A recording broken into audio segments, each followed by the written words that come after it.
కూలిన city light hotel నుంచి శిథిలాలను తొలగిస్తున్నారు. శిథిలాల కింద మరికొందరు ఉంటారని భావిస్తున్నారు. ఇక అక్కడి నుంచి మా ప్రతినిధి అందుబాటులో ఉన్న నరేందర్ అక్కడ పూర్తి సమాచారం అందించేందుకు. నరేందర్, అక్కడ తాజా పరిస్థితి 11 గంటలుగా శిథిలాల తొలగింపు కార్యక్రమం జరుగుతోంది.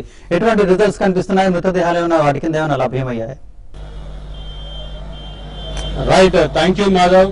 గ్రేటర్ హైదరాబాద్ లో శిథిలావస్థలోకి చేరిన భవనాలు మొత్తం పేక మెడలా కూలుతున్న నిదర్శనానికి మన city light hotel and bakery ప్రత్యక్ష నిదర్శనంగా మనం చెప్పుకోవచ్చు. అయితే మన గ్రేటర్ హైదరాబాద్ లో దాదాపు మొత్తం 737 అంటే శిథిలావస్థకు చేరిన భవనాలను జిహెచ్ఎంసీ అధికారులు గుర్తించగా అందులో 185 భవనాలకు నోటీసులు ఇస్తే వాళ్ళు మరమ్మతులు చేశారు. అయితే టౌన్ ప్లానింగ్ అధికారులు మాత్రం 244 భవనాలను కూల్చివేశారు. అంటే ఇంకా కూల్చాల్సినవి 308 భవనాలు మిగిలినాయి. ఇక మనకు సికింద్రాబాద్ విషయానికి వస్తే సికింద్రాబాద్ విషయంలో దాదాపు 57 భవనాలను జిహెచ్ఎంసీ అధికారులు గుర్తించారు. ఎందుకంటే పురాతనమైన భవనాలు, ఈ భవనాలను కూల్చాలని గుర్తించారు. అంటే దాదాపు సికింద్రాబాద్ లో 53 భవనంలో 15 భవనాలు మాత్రమే కూల్చేయడం జరిగింది. అయితే ప్రజెంట్ గా మనం ఇక్కడ సిటీ లైట్ హోటల్ అండ్ బేకరీలో తీసుకుంటే ఇక్కడ అంటే ఉదయం నుంచి కావచ్చు స్వీపర్ కావచ్చు, జిహెచ్ఎంసీ స్వీపర్స్ కావచ్చు, పేపర్ బాయ్ కావచ్చు, లేదంటే ఇక్కడ ఛాయ్ తాగడానికి వచ్చే అంటే ఇక్కడ ఫేమస్ హోటల్ గత కొన్ని సంవత్సరాలుగా అంటే గత 30-40 సంవత్సరాలుగా ఇక్కడ చాలా ఫేమస్ హోటల్ ఇది. ఈ హోటల్ కి వచ్చే వాళ్ళు అంటే ఇక్కడ ఛాయ్ ప్రేమికులు అంటే హైదరాబాద్ లో సికింద్రాబాద్ లో ఇరానీ ఛాయ్ చాలా ఫేమస్ గా దొరుకుతుంది. అందులో సిటీ లైట్ హోటల్ గా చెప్పుకోవచ్చు. అయితే ఈ హోటల్ కి ఛాయ్ గానీ, బిస్కెట్స్ గానీ, ఉస్మానియా బిస్కెట్స్ గానీ, లేదా సమోసా గానీ తినడానికి వచ్చేవాళ్ళు అంటే paper boys early morning GHMC అధికారులు అంటే కార్మికులు ఎవరైతే పారిశుద్ధ్యం చేస్తారో రోడ్లు ఊకే వాళ్ళు మొత్తం ఇక్కడ వచ్చి టీ తాగుతారు. అయితే పేపర్ బాయ్స్ వచ్చి ఇక్కడ టీ తాగుతారు. అయితే అందులో కూడా ఇక్కడ చాలా మంది చిక్కుకున్నట్టు మనకు తెలుస్తుంది. దాదాపు ఇప్పటి వరకు 12 మంది చనిపోయారు, 18 మంది క్షతగాత్రులుగా వీళ్ళని చెప్పుకోవచ్చు. ఇంకో విషయం ఏంటంటే ఇక్కడ మనము అప్రిషియేట్ చేయాల్సిన విషయం ఏంటంటే ఇక్కడ బలగాలు చూసుకుంటే అంటే ఐఎన్ఎస్ ఈ మిలిటరీ బలగాలు మొత్తం ఇక్కడ చాలా అంటే కీలక పాత్ర పోషణ చెప్పుకోవచ్చు.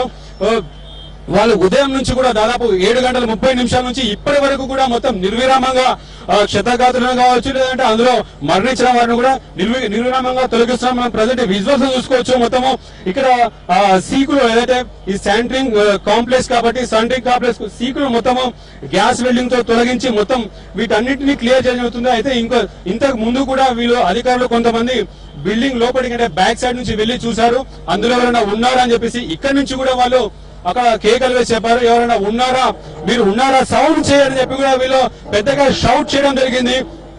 ఏదేమైనప్పటికీ మనకు ఇక్కడ మాత్రం ఖచ్చితంగా అధికారుల వైఫల్యం ఖచ్చితంగా కనిపిస్తుంది మాత్రం. ఎందుకంటే ఇంత ముందుకు జిహెచ్ఎంసీ కమిషనర్ మధ్యాహ్నం వచ్చినప్పుడు చెప్పాడు ఏంటంటే ఇది అంటే నోటీస్ లోకి రాలేదు, ఇలాంటి భవనాలు చాలా ఉన్నాయి, అసలు అధికారుల మొద్దు నిద్రన అసలు ఎవరి వైఫల్యమో గానీ అమాయకుల ప్రాణాలు దాదాపు 12 మంది అమాయకుల ప్రాణాలు బలయ్యే దానికి అధికారులు ఖచ్చితంగా వైఫల్యం ఉందని చెప్పుకోవచ్చు.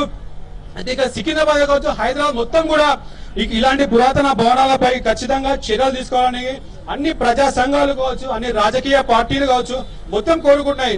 ఇంత ముందుకు సికింద్రాబాద్ ఎమ్మెల్యే గారు వచ్చి ఇక్కడ నాకు ఈ బిల్డింగ్ నాకు సంబంధం లేదు, నా కాన్స్టిట్యుయెన్సీ లోకి రాదు, ఇది వేరే ఎమ్మెల్యే పరిధిలో కోసం చేతులు తెలుపుకున్నారు. ఏదైనప్పటికీ అధికారులు కావచ్చు లేదంటే నాయకుల వైఫల్యం ఖచ్చితంగా మనకు కొట్టొచ్చినట్టు కనిపిస్తుంది. ఇక్కడ మనతో మాట్లాడడానికి స్థానికులు చెప్పండి, ఈ హోటల్ గురించి, ఈ హోటల్ చరిత్ర ఏంది, అసలు మీరు ఎప్పుడు నుంచి వస్తున్నారు, ఈ హోటల్ ఎట్లా కూలిపోయింది? మధ్యాహ్నం వచ్చాను సార్, నేను తెలంగాణ వచ్చేసినాము. అప్పటికే 3 తీశారు, వాళ్ళు బతికే ఉన్నారు. ఇంకోటి మళ్ళీ తీశారు, వాళ్ళు కూడా బతికిరో తెలియదు సార్. అదే చూస్తున్నాం సార్.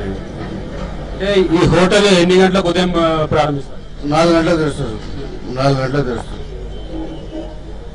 అంటే రైట్, అంటే మనం చూసుకోవచ్చు ఎవరి వైఫల్యమైన దాదాపు 12 మంది ప్రాణాలు బలిగొన్నారు. అధికారులు కావచ్చు ఇప్పటికైనా మొద్దు నిద్ర వీళ్ళు మేల్కొని ఇలాంటి భవనాలు తక్షణమే కూల్చివేయాలని నగరవాసులు కోరుకుంటున్నారు. ఓటు శ్రీరామ్ మాధవ్.